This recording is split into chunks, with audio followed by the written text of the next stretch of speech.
Alright, today what I'm going to demonstrate is skip shooting or ricochet shooting.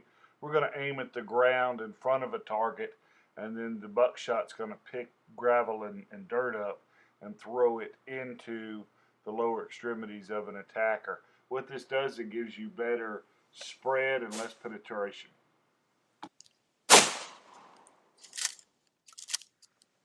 Okay, so here's our hits on the butcher paper. I know it's kind of hard to see. It's not as bright as it was.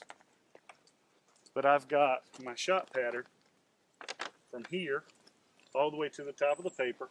Most of it is right here. You can see from the dust how it picked up all the gravel. And I've got some shot all the way up into, say, the waist of the target. Now when you do this, you know, it's got some limited uses.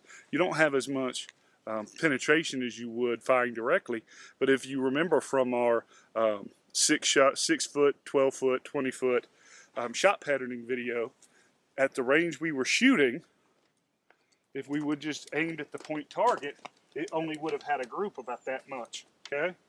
And so they teach that at the corrections to deal with large groups of folks to you know, dissuade a group of people from coming at you when you know, by yourself or you have limited firepower. So it gives you a lot of spread with less penetration and less accuracy, okay?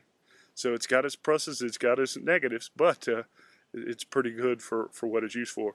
But I tell you, what's always best is what James did, and actually aim, you know, center of exposed mass on the target and put the target down rather than, you know, shoot them in the kneecap and maybe or maybe not keep them from hurting you.